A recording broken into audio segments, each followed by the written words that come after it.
Welcome to ComikFax. Today we're diving into The Crow, a dark gothic film born from tragedy that quietly changed the way alternative stories could exist on the big screen. This is one of those videos you can put on in the background while you work, study, or just relax, and still catch all the fascinating history and impact along the way. When people talk about influential movies of the 1990s, the conversation usually goes to big blockbusters, indie breakthroughs, or genre-defining hits. The Crow often sits slightly outside those discussions, remembered more for its tragic legacy than its industry impact. But looking back now, it's clear that The Crow helped reshape the cultural space for Gothic storytelling, comic book adaptations, and emotionally driven genre films. Released in 1994, The Crow arrived at a time when Hollywood wasn't quite sure what to do with comic books. This was long before shared cinematic universes or billion-dollar superhero franchises. Comic adaptations existed, but they were inconsistent in tone and ambition.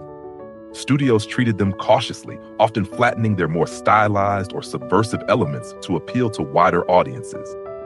At the same time, mainstream cinema had little room for alternative subcultures. Gothic imagery, industrial music, and bleak urban fantasy lived mostly on the fringes, in underground comics, music scenes, and midnight movies. The Crow emerged directly from that cultural edge, and instead of smoothing itself out, it leaned fully into it. The film is based on James O'Barr's comic, which itself was born out of personal grief. O'Barr created The Crow as a way to process loss, channeling pain into art. That emotional origin carried over into the film adaptation, giving it a sincerity that set it apart from other genre movies of the era. On the surface, The Crow is a revenge story. Eric Draven, played by Brandon Lee, is a rock musician living in Detroit with his fiancée, Shelly Webster. The couple is deeply in love and their life seems full of promise. But the night before Halloween, tragedy strikes. Eric and Shelly are brutally murdered in their apartment by a gang led by the sadistic Top Dollar. Shelly is killed immediately, and Eric dies defending her. 1 year later, on the anniversary of their deaths, Eric is mysteriously resurrected by a mystical crow. He rises from the grave, pale and painted with haunting black and white makeup. The Crow serves as his guide, tethering him to the mortal world and granting him supernatural abilities.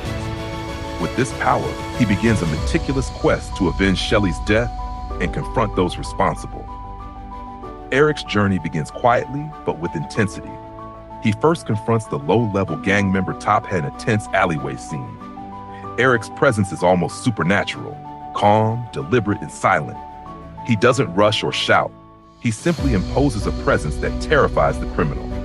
This is the film's first real demonstration of its Gothic tone, blending suspense, horror, and revenge in a visually striking sequence. Next, Eric encounters 1010, the gang's tech-savvy enforcer. Their confrontation takes place on a rooftop at night, the city spread out behind them like a living, decaying painting. The fight is tense and deliberate, with Eric using both stealth and supernatural power to subdue his opponent. This scene is a perfect example of how the film mixes action with atmosphere, showing that violence in this world carries emotional weight.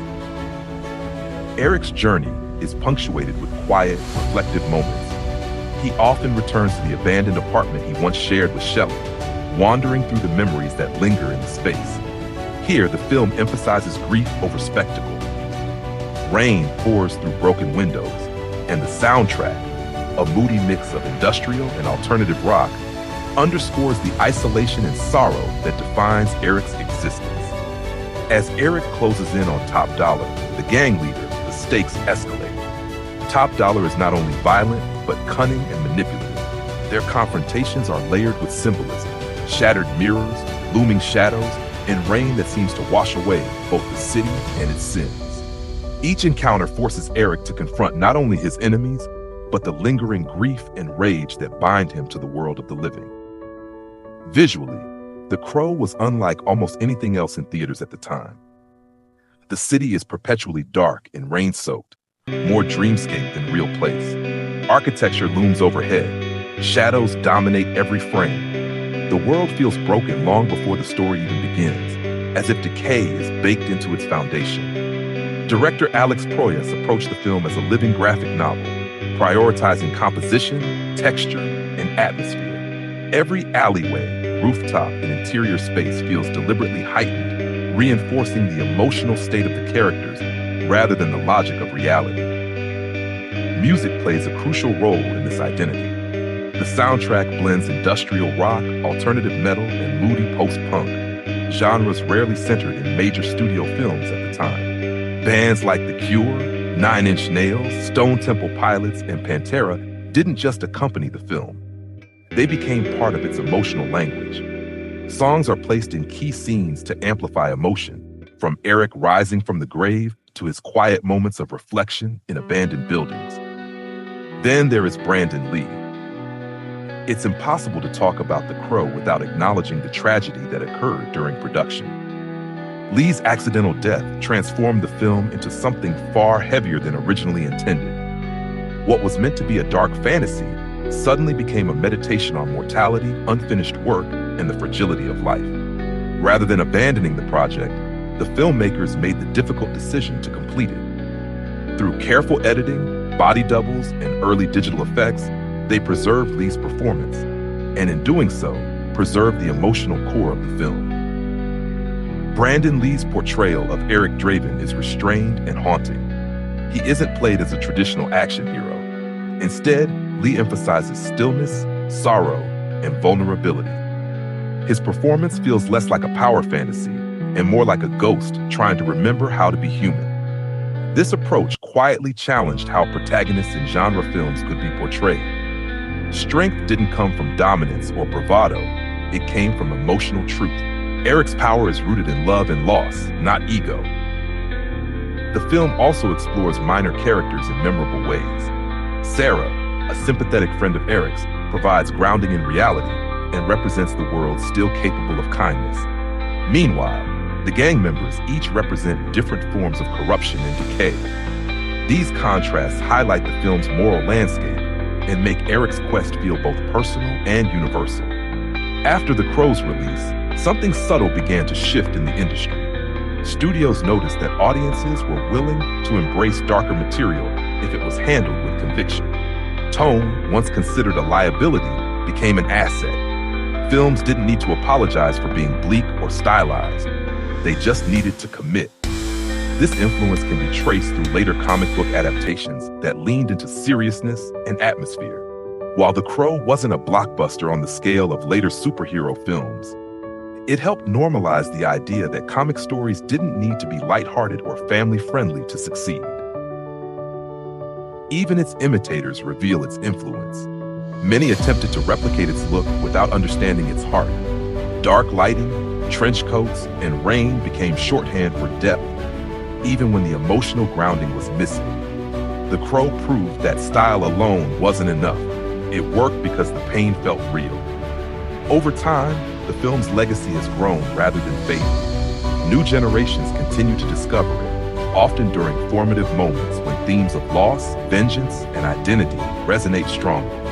It becomes less of a movie and more of an experience, something people return to during certain emotional seasons of their lives. Today, you can still see The Crow's DNA in modern storytelling. Stylized revenge films, gothic reboots, and emotionally driven genre projects all carry traces of its influence. Even when its aesthetic isn't directly referenced, its commitment to mood-first storytelling remains relevant. In an industry increasingly driven by spectacle and scale, The Crow stands as a reminder that atmosphere matters, that emotion matters, that sometimes the quiet weight of a story lingers longer than the loudest explosion. This is the kind of video you can put on in the background while you work, study, or unwind. Something to listen to slowly, letting the ideas wash over you rather than demanding constant attention. Whether you view The Crow as a product of its era or a timeless cult masterpiece, its place in film history feels secure. It represents a moment when grief became art, when style served emotion, and when a small, dark film carved out space for stories that didn't fit neatly into Hollywood's expectations.